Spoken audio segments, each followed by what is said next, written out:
All right. So when you first load in, first thing that I'm going to want to do other than read this message, I understand the scenario, is pause the game. Doesn't hurt anything to pause the game. And it's good, I think, to just start off by doing that. Zoom out and kind of get a feel for where my starting encampment is and where the resources are in my starting region. So things are kind of spread out, sort of in a line like this. These are the other regions in the map. Not really something I'll be focusing on with this video, but just something to keep in mind. So we're kind of on the corner. And we do have a trade node over here, which will be important for later in the game. But as far as our other resources go, we have a clay deposit, which we can mine for crafting things. We have berries, which we can harvest during certain seasons for food. Stone, also useful to mine for construction. And then iron, we can mine over here.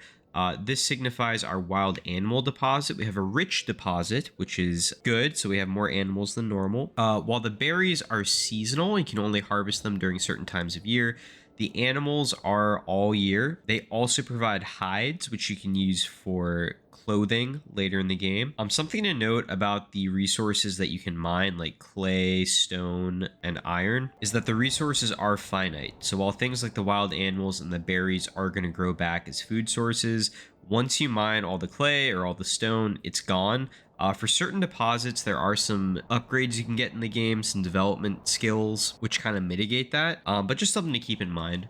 But one thing that is really nice about this game, I really enjoy the road building, and it doesn't cost you anything. So at the start of the game, I like to pause it and kind of do a basic plan for the initial road network. Now, the first two resources that I'm most concerned about are the food resources for the animals over here and the berries over here. So I do think I'm going to build just kind of a road that connects it. And then probably just like a little loop or square around our starting location, because that's going to grow into our town. All right, so I did a little imperfect circle here around our starting location. And then I do want to go ahead and connect a road over this way to this main road. And then we're going to keep on going through. We want to go past the stone deposit so we can kind of take advantage of that later, but our primary focus for right now is to be able to get close enough to take advantage of this animal deposit. Okay, so little loop over here. We'll be able to put down some buildings here to take advantage of these resources. This connects all the way back to our starting point. I'm going to go ahead and just add another few access points here to our main settlement. We can do a square around our initial tents and resource supplies. You do start the game with resources and an ox. The tents are temporary housing for the families or for the villagers. As we build houses later, the tents will disappear and they'll kind of move into the houses. All right, but there's a little basic grid. I think eventually this might be a good location for our marketplace. But yes, medieval building with modern grid styles. Perfect. And right off the bat, with your starting resources, there are some essential buildings that you want to make sure you build first. I would say the first one to build early in the game is your building for gathering more wood for construction, because you don't have any buildings yet, and that is the most important resource that you'll need to expand. So we're going to come down to the lower UI and hit construction. We're under the gathering tab here, and it's the first one. It's the logging camp. So we're just going to find a good spot for this right here. That'll do, I suppose, or maybe right here. Actually, I'm going to put it right here. And as long as you put it by trees, that's the most important thing. You still want it relatively close to your town so you can transport wood back and forth quickly. So that's one building. The next one is going to be the Woodcutter's Lodge. So this is different in the sense that this is what's used to gather firewood. You'll actually notice if you come up here to this part of the UI, it tells you the number of months you have before your supplies run out. So the two single most important resources are going to be your food and your fuel. For food, you start off the game with 4 months already. Fuel, no consumption, so it's not being measured right now, but those two are really crucial. So with that in mind, we are going to put the Woodcutter's Lodge down here to start gathering firewood.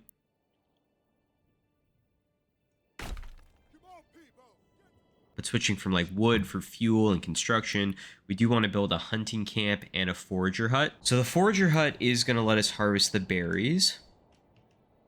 So I'm going to go ahead and put this over here near the berry deposit. And then for the hunting camp, we're going to take advantage of this road over here that we already built. It seems like the game does penalize you if you put it too close. It kind of spooks the animals. So I'm just going to put it right here. I think that's close enough.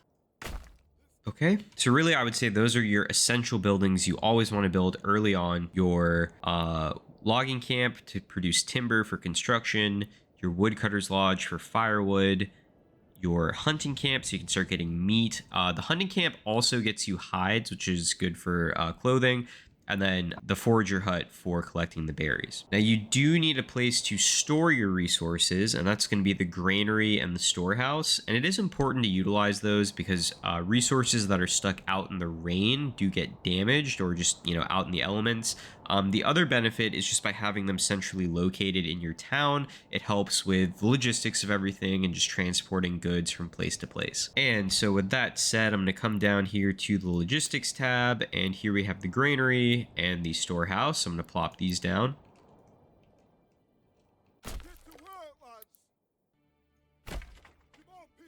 Okay, and now with those two logistics buildings set down, we're kind of out of timber, we're out of wood, so we can't really build anything else additional, at least for the time being. So we're going to kind of unpause here in a second and let the construction start. Unassigned families, we have 5 starting families. Unassigned families will automatically move to start building things. And then later, once the buildings are constructed, you can actually start assigning them and they will work at that building. But before I unpause, the next thing I do want to do is I want to click in and start prioritizing construction priorities. So for the storehouse, for the granary, because we don't really have much resources yet, plus we don't have the people to quite work these buildings yet, I am going to put these on very low construction priority.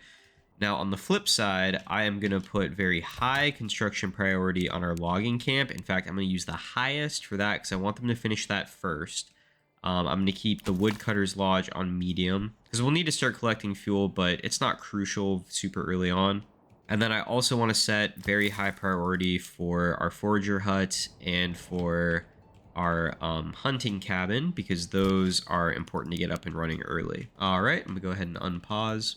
And you can see the families just automatically are gonna kind of move off and start building things. You'll notice the ox is kind of taking supplies, taking timber over to the construction sites so that they can be built. One crucial thing that we are going to try and get pretty soon here is a second hitching post so we can get a second ox. Having only one ox is a bottleneck, especially early in the game. And so if we can upgrade that early and have a second ox, it'll really speed up how quickly we can develop and expand our village. Because in this simulation, in the city building game, the resources do actually have to be moved to where you're trying to build them. So it adds a level of realism, which I can appreciate. And hey, now would be a great time to hit that like button. Just gotta remind you. All right, so our logging camp is finished. So I'm gonna go ahead and assign a family to this because I want to start collecting more timber, more wood as soon as possible. Next thing to come online is our forager hut. I'm gonna go ahead and assign a family to that. It's nice that you can start collecting the berries early on, and then even when you build up a surplus, you can actually trade it a little bit later and start getting more regional wealth. The regional wealth is important to build up because you can use it to buy things, but you also need it to start building your treasury, which is important to start building up your military more and more. And that really comes into play in your second and third year in the game and onward, as you have to defend against the other lords as well as just bandits and raiders. Now, as we wait for them to build some of this stuff, you can see under this tab, we do have our construction materials, our sources of food. Right now we had some starting bread and then berries. We're starting to gather some more of those. And then under fuel, you can see charcoal is like a later game fuel, but we start off with firewood early on. Because we have starting firewood and we don't have any buildings to consume the firewood quite yet, I'm not going to assign somebody immediately to that. I'm going to kind of leave them unassigned to build some of these other buildings. Oh, yes, and I forgot. I do need to build a marketplace, so I'm going to go ahead and do that. It's very free form. You just go to construction, residential, and then you can open up the marketplace. You just kind of draw a zone where you want it to go, and then the villagers will automatically start to place food stalls, fuel stalls there, and then other villagers can come and just exchange goods with them. So just going to put a nice square right there. and then they'll automatically start utilizing that. So you don't have to do anything. The villagers will just come in and build that. Okay, another thing very important to build early on is going to be a well. So we can go to construction, residential, and then the well. Now, something I've noticed is that the starting tents camp location is always pretty close to an underground water source. There are certain game modes where you don't have to kind of worry about that with your wells, but by default you do. I'm just going to go ahead and place a well right here, which of course is crucial so the villagers can get a source of water, something you don't want to neglect early on. All right, but now our hunting camp is finished. I do want to assign a family to this. So it's important to have different sources of food because that's going to affect your approval. You always want to keep your approval, if possible, over 50%, because as long as you have empty houses and an approval over 50, you'll start gaining more families to come into your settlement and grow it. And early on, one of the best ways that you can do that is just by having a variety of food. So by having a family assigned to the hunting camp to get us meat, and also to the forager hut to get us berries, we have 2 sources of food. We also have the bread that we kind of started the game with. And so for that reason, I do like to assign somebody early on to the hunting camp for the variety of food and to collect the hides and just kind of get that stockpile going as soon as possible. All right, and now I do think it is a good time to build another hitching post for the ox. All right, so they'll start to build that. I'm actually going to increase the priority on that because I do want to get a second ox in as quickly as we can. How you doing, Mr. Ox? How you doing, Mr. Ox? We're going to try and get you a friend. Okay, and the hitching post, or the second one, is complete. So I'm going to go ahead and come up here towards the top and order another ox. Now, it does cost us 20 of our regional wealth. We start off with 50. It's important to be mindful of that because early on in the game, at the start, you don't really have a good way of replenishing it. But I do think it's well worth the investment to get another one. So go ahead and order that. And you have to have the stable space, either multiple hitching posts or some other building for that. And if you kind of hover up here, it'll show you your livestock and your stable space. We did order a second ox, but right now we only have the one. But we do have 1 of 2 spaces full. So when we do get the second one, we'll be good to go. If you don't have enough stable space, you can have the livestock run off, which is a bummer. Okay, so now we do want to start to build houses for our villagers. This game doesn't call them houses; they call them burgage plots. And similar to the roads and the marketplace, it's just really well done, very intuitive. I'm impressed with how they did this. In some city building games, you just kind of plop a building down. And certainly for certain buildings in this game, that is how it works. But for the houses, you just kind of zone an area and then the game automatically loads in and fills the space, which is really good because you don't end up with like dead space or awkward looking things that you could never fill in because the size of the building didn't match your road layout. So I just think this was a really smart way to implement the house building. Okay, so we're going to select our burgage plot and start building some zoning locations for that. And because we had our very first building finished and assigned the logging camp to get more timber, we do have materials to build the houses. Okay, and I am just going to start building a row right here. Now, when you first build in, this arrow that's appearing facing towards the road, that shows which way the houses are going to face. It's mostly cosmetic, but, it's good to be able to visualize before you start building what direction they're going to be facing. And so you just kind of plot out how you want the houses to look. So you see a couple icons there. It's going to show you where the house is going to face, but then also those hammers signify backyard extensions. The backyard extensions are really important. You shouldn't forget about those. You can basically build different things like chicken coops, small goat pastures to get hides, and that really comes into play later. Vegetable gardens for more vegetables. And before you hit the hammer to kind of finish the build scheduling, you can kind of select the number of plot divisions. So we could have had, if you saw, 3 houses with 3 backyard extensions, or if we do it like this, we can actually have 2 houses, each with backyard extensions. And this little symbol signifies that they can have extension wings. So you can actually see, although we have 2 backyard extensions instead of 3, with this, we can actually house more families. We can house up to 4 families if we invest in the extension wing. But I'm going to go ahead and build this. And that's all scheduled and queued up. So that's going to eventually provide 4 housing. We have 5 starting families. So I'm going to go ahead and build some more houses.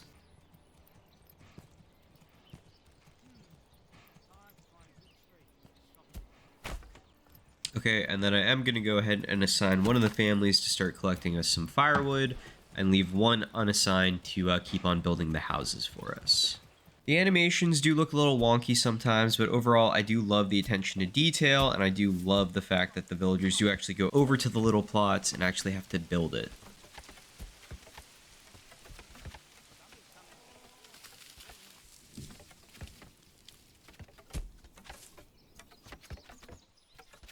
Alright, now it is doing a bit of a storm. We're getting some rain here in the game, but I do want to show. So we can click onto any house here, and it kind of brings up some of the requirements to upgrade it.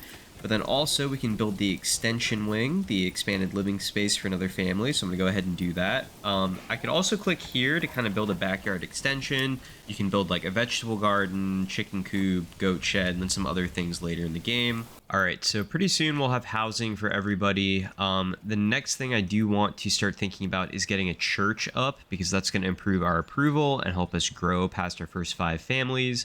So I'm going to come down here to construction, and I'm actually going to go back to gathering and then to the saw pit, because we want to start converting our excess timber into planks, because that's what you need to build a church. So I'm going to get a saw pit down.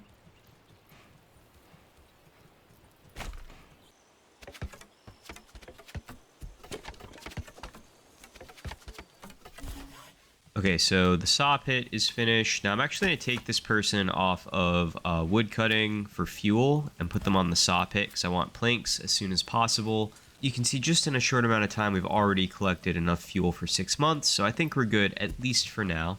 All right, and actually we got our first settlement development point here. So I'm going to go ahead and click on the top tab here and open that up. So there are some different tree branches here to the development tree. You can improve like gathering, farming, trade, etc. You know, it depends what you want to do with your village, what you want to do with your game.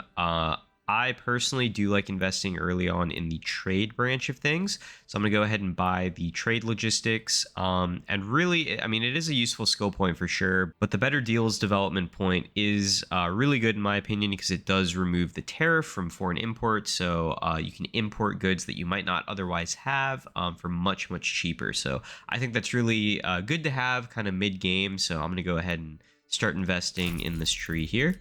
And while we build up planks for building the church, I do want to invest in some backyard extensions. So over here, because these do have fairly large backyards, I do want to invest in the vegetable garden. Now, it's not the biggest plot in the world, but it is relatively large compared to some of the other ones that we have so far. And the vegetable garden, the yield does depend on the size of the backyard, which makes sense. For certain things, like the chicken coop, it does not.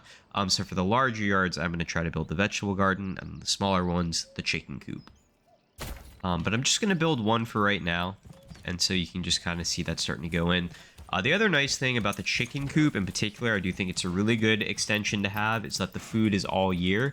The vegetable garden, the vegetables are seasonal, just something to keep in mind. But hopefully by having that built, it's going to add some food variety and kind of get us over 50%, which I think maybe it already is starting to, just by the promise of vegetables, because once you're over 50, again, you can start to grow, which is crucial. All right, but we do have enough planks now, so I'm going to go into construction, residential, and now church.